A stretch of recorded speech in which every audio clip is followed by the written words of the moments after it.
नमस्कार, EMS TV में आपका स्वागत है। मैं हूं कंचन। आई नजर डालते हैं देश से जुड़ी कुछ प्रमुख खबरों पर। प्रधानमंत्री नरेंद्र मोदी कल पंजाब के मुख्यमंत्री प्रकाश सिंह बादल को देखने अस्पताल गए और उनके स्वास्थ्य की जानकारी ली। सीने में बेचैनी और बुखार की शिकायत के बाद बादल को यहां एक अस्पताल में भर्ती कराया गया था। कल एक दिन के चंडीगढ़ दौरे को खत्म करने के बाद नई दिल्ली रवाना होने से पहले प्रधानमंत्री ने बादल से मुलाकात की और उनसे उनकी तबीयत के बारे में जानकारी ली।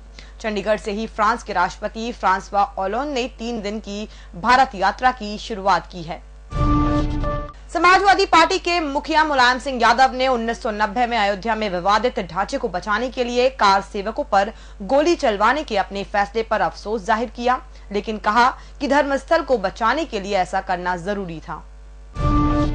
गणतंत्र दिवस पर जारी अलर्ट के बीच गाजियाबाद में 2 बदमाशों से पुलिस की मुठभेड़ हो गई। घटना गाजियाबाद के गोविंदपुरम इलाके में सोमवार तड़के की है। ये बदमाश पुलिस चेकिंग के दौरान बैरिकेड तोड़कर भागने की कोशिश कर रहे थे। इसी दौरान मुठभेड़ हो गई। फ्रांस के राष्ट्रपति फ्रांसवा ओलांद का सोमवार को दिल्ली में औपचारिक तौर पर स्वागत किया जाएगा। यहाँ राफेल डील को आगे की दिशा मिल सकती है। ओलांद ने भारत के लिए रवाना होने से पहले कहा था कि इस डील को लेकर दोनों देश सही दिशा में आगे बढ़ रहे हैं। प्रधानमंत्री नवाज शरीफ ने आज कहा कि भारत ने पठानकोट आतंकी हमले के संबंध में नए सबूत दिए हैं और पाकिस्तान हमले के षड्यंत्रकारियों को न्याय के कटघरे में लाने के लिए तथ्यों का सत्यापन कर रहा है। शरीफ ने कहा, मुझे पठानकोट हमले पर भारत से नए सुराग मिले हैं और हम भारत द्वारा दिए सबूतों को देखेंगे और उनकी जांच करेंगे। उत्तर प्रदेश सरकार में मंत्री आजम खान ने रविवार को कांग्रेस उपाध्यक्ष राहुल गांधी पर चुटकी लेते हुए उन्हें बच्चा करार दिया है। आजम ने कहा कि कोई भी देश में राहुल को गंभीरता से नहीं लेता है, उन्हें बच्चों वाली टॉफी चूसनी चाहिए।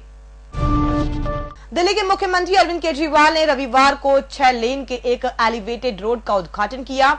अधिकारियों ने कहा कि ये सड़क मधुबन चौक को मुकरबा चौक से जोड़ेगी। केजरीवाल ने निर्माण लागत का जिक्र करते हुए कहा कि हमने इसको अनुमानित लागत से 100 करोड़ कम में बनाया है। सर्वसम्मति से भाजपा अध्यक्ष पद पर पुनः निर्वाचित अमित शाह बुजुर्गों का आशीर्वाद लेने के लिए लाल कृष्ण आडवाणी और मुरली मनोहर जोशी से मिलेंगे। शाह के निर्वाचन के दौरान पार्टी मुख्यालय में इन दोनों नेताओं की अनुपस्थिति साफ दिखाई पड़ रही है। विदेश मंत्री सुषमा स्वराज ने धर्म को आतंकवाद से अलग करने की मजबूती से मांग करते हुए रविवार को कहा कि भारत और अरब जगत को समस्या के खात्मे के लिए हाथ मिलाना चाहिए।